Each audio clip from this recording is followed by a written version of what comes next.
I forget the date. Today's July 24, 2024. The reason I give these dates is because he'll tell you about where you can find all my other lectures.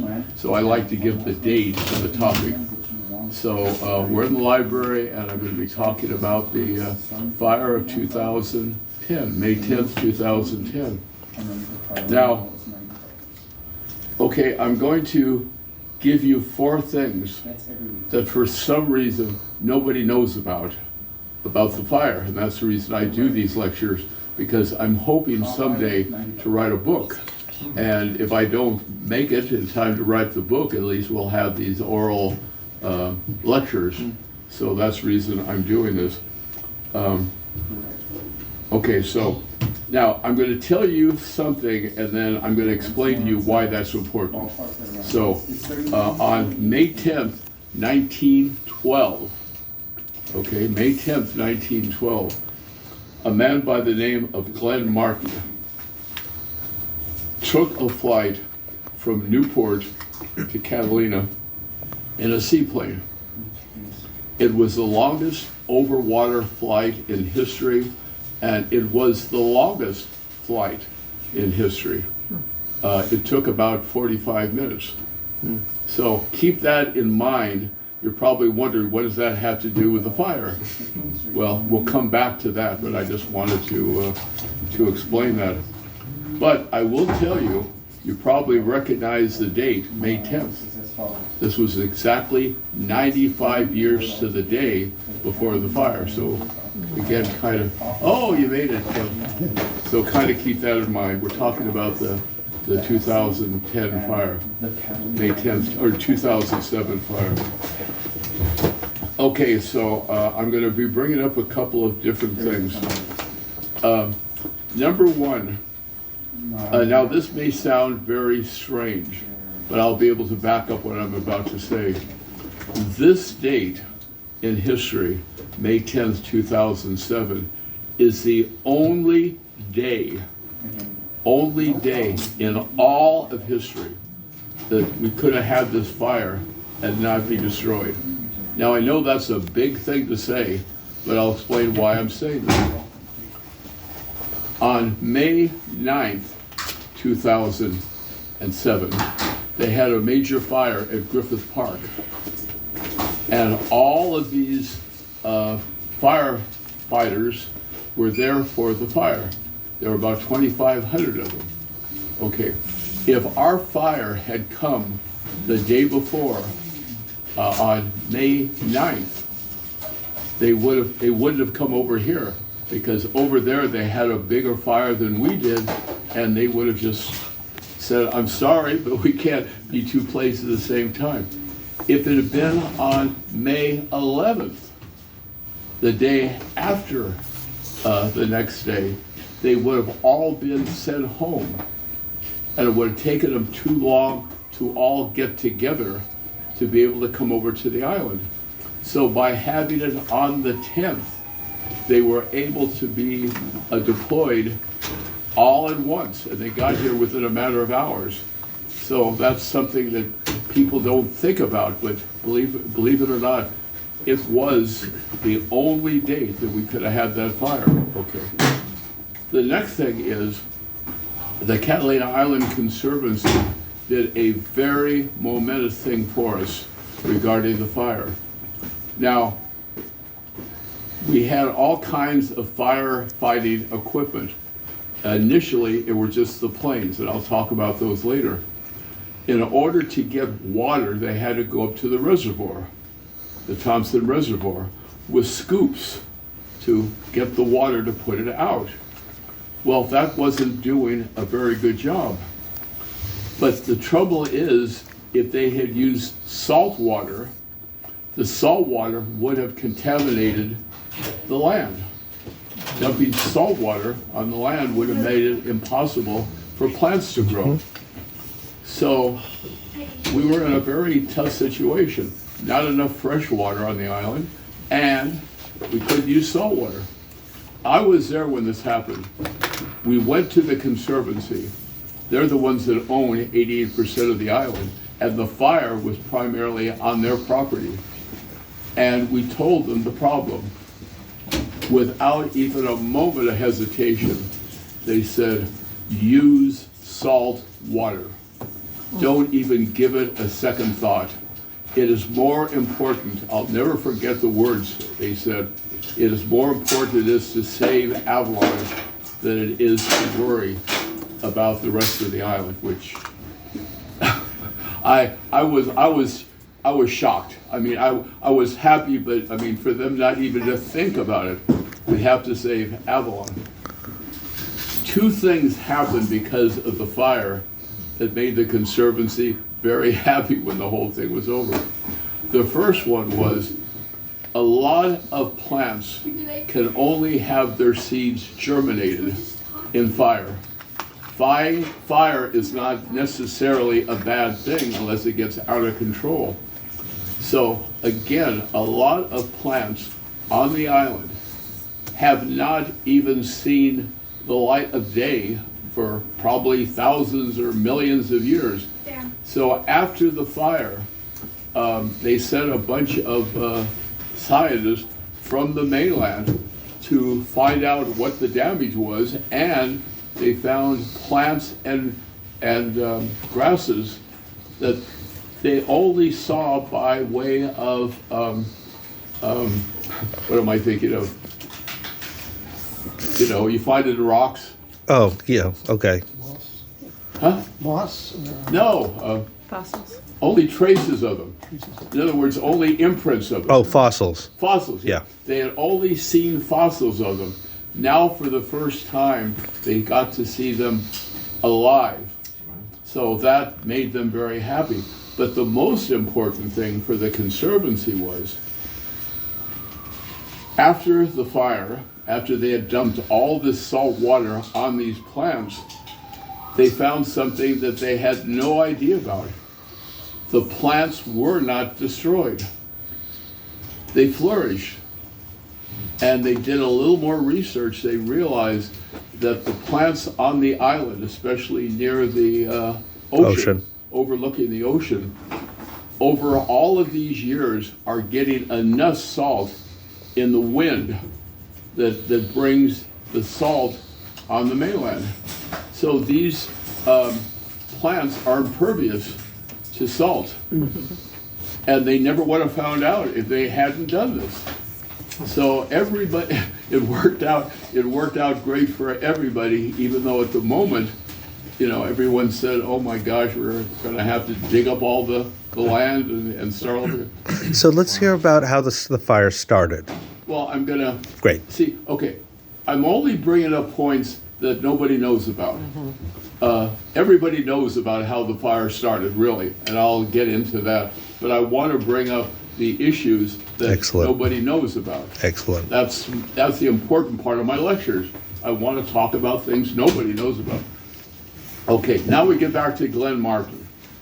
Okay, we made Glen Martin famous by having him fly from Newport to Catalina.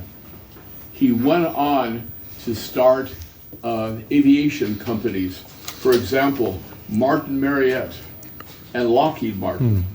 He was the Martin in Martin Marietta and Lockheed Martin. Okay. The thing that just really made me feel great, I was here for the whole time. It took 2,500 firemen 3 days to stop the fire. So I was here when the planes were flying over, dropping the retardant material. The planes were so large that they had to have smaller planes in front of them to guide them down here so they wouldn't crash into buildings. I mean, they were that big, they couldn't manipulate without having, and of course, the helicopters were the main source also, but they could only use scoops, where the other ones could fill up the, okay. So the reason I brought up Glen Martin is the planes, okay, get ready for this one. The planes that they used to put out the fire were the planes that were put out by the companies, Martin Marietta and Lockheed Martin, that he started because of Catalina. As I said, now the eagles are coming back to roost because now his planes are saving the island that made him famous. So it all comes Interesting. around. And again, for him to get over exactly 95 days to the day, I think is pretty remarkable. So I don't know how much time we have. You actually have 12 minutes more. Oh, boy, I talk faster than I thought. Okay, so now we can talk about the actual fire. Now, I was working here when the fire hit on May 10th. I was giving a lecture at the founder's room upstairs in the U.S. Bank. The Conservatives, or the Chamber of Commerce, had a wonderful program. I wish they'd bring it back again. I was lecturing and answering questions of new employees who were coming to the island for the first time. And so they could ask me, where are the restrooms the closest to our businesses? Give us some history. In other words, the season hadn't really started yet. It was May 10th. The season doesn't really start until Memorial Weekend. So this was a great chance for them to understand about the island before, we sent them out to try to represent the island. Now, believe it or not, I had just talked about the fire on November 29th, 1915, which was the only major fire we had before this one. Now, it had destroyed half the town of Avalon. So I was lecturing on it, just giving them some history. As I left the building, I started walking down Crescent Avenue. I looked up, I saw a big billow of smoke coming down the hillside, and then the sirens started wailing. So that is when the fire hit us at about noon on that date. The fire was started in the interior. Now, for those of you that don't know what the interior is, just like they talk about in Australia, the outback, we call it the interior. Everything outside of Avalon, we call the interior. So about 12 miles from here, there is a radio station. It's still there, but they don't use it anymore. It's KBRT. It used to be KBIG. They only transmit to the mainland. So they have great transmission because on the mainland they have to transmit 360 degrees. When we do it, there's nothing on the other side. We don't do it for Avalon. We just shoot directly to the mainland. So what they were doing is they were having some work done on 3 poles, communication poles that they had, and they had guide wires on them. So they had these 2 guys from, I hate to use the word idiots, but I'll use the word idiots. No, they probably One of them was from Indiana, so don't worry, I'm not holding it against Indiana. I taught at Indiana University, so I'm not holding. But anyway, the reason I've called them idiots, we only had 3 inches of rain that year, so the island was very dry. So when they were working on the guide wires holding up the 3 poles, if you go to the interior, they're not even there anymore. They took those down. They were told, do not do any soldering. Don't do anything that's going to cause the possibility of the plants catching on fire. Well, guess what? They did. The plants caught on fire, and within 1 hour, the fire had come all the way from 12 miles away into Avalon. It went 360 degrees. It went down to Toyon. It went down to all the beaches, right down to the beaches. And the only thing, the funny part is, the only thing it didn't hit was the radio station. It went all the way around it. It went almost to the airport. I mean, that is how major this fire was. Now, the reason I called the guy an idiot, I mean, for obvious reasons, he thought that if he went back to Indiana, he couldn't be extradited, right? Now, that's kind of stupid. So he ran back to Indiana. They found him, brought him back, put him in jail until they could figure out how much of the bill he was responsible for.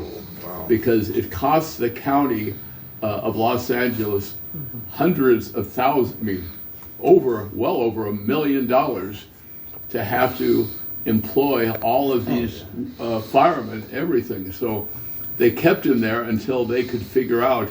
As far as I know, he didn't have the money, so I guess he would just have to spend time in prison or jail to make up for the fact that he is the one that caused it, even though they told him not to do it. So as I told you, it took about 200 or 2,500 firemen coming from all over Southern California. They had just put out the Griffith Park fire, so now they were over here. Now, I belong to a group called CERT, Community Emergency Response Team. We are the first responder. So as soon as I realized that there was a fire, the first thing I did was to report to action up at the City Hall. Well, unfortunately, nobody knew what to do. Nobody knew what to do. They had no idea. They had no plan for a fire. We just don't have it. Now, the worst thing that could happen to a boat is to have a fire on the boat. Where do you go? The worst thing to happen to an island, which is nothing more than a big boat, is a fire. Where do you go? So I reported up there, and I said, what do you want me to do? And they basically said, I don't know, but just do something, just try to evacuate. Their first plan was to evacuate the island. So I was first stationed down at Country Club Drive. I don't know if you know where that is, leading up to the Country Club. That was my first station. And I was sending volunteers out to evacuate all the homes up there at Fairview and beyond. Now, luckily, because we're such a close-knit town, the volunteers knew who were not in their homes. In other words, they knew they were on the mainland, so that saved a lot of time to go to a home, knock on the door, try to find out if somebody is in bed or not. So they knew, don't go there because she went to the mainland yesterday, or if they have a pet. But most important, if they needed their medications. So we made sure that if we evacuated older people or anybody, we said, you better take your medications with you because we don't know how long you're going to be gone. So overnight, I am so proud of Catalina. I'm so proud of all of us. Catalina Express, for free, used every boat they had. At that time, we also had Catalina Cruises. Every boat that they could bring into service. They took 1,600 people, took them all night to get them to the mainland. Once they got to the mainland, they didn't know what to do with them. I mean, these people, had no family, friends, transportation. So they opened up all of the gymnasiums in all of the local schools, brought out cots, sleeping bags. So that's where the locals had to stay until they figured out, what are we going to do next? They didn't have time to make any plans in the middle of the night. How much time do I have? You've got about 4 minutes. Okay. So, as I said, I was very proud. Unfortunately, some of the islanders were hardly helpful. One of them, I won't tell you his name, tried to run me down with his truck because I stood in the way. I said, you can't go back to your place. Everybody's coming this way. He tried to run me down, literally. So luckily, the sheriff's department was walking around, just observing and whatever. And I pointed him out. I said, I don't care what you do with him. Get him, because again, now people were coming up to me and saying, where should we go? I had no plan. So I told everybody that I knew 2 things. Number one, get all of your golf carts as far off the road as you can, because I knew that eventually the Marines were going to come and they were going to have very large machinery, and the roads are very narrow. So I said, I don't want you to get your golf cart destroyed, but they're not going to stop and move they're just going to plow through. The second thing is I said, go down to the ocean. I mean, that was just my gut reaction. Get down to the water so in case the fire comes, at least you can get in the ocean and save yourself. Well, that turned out to be the only good advice because the other volunteers were telling them to go to the different churches, the community church, and whatever. So they all hung out there. Unfortunately, they lost their electricity. So they were all taken to the casino. So they're all run down to their people, not mine. Mine were already on the beach waiting. They all took them down to the casino. The casino, of course, lost all of its lighting.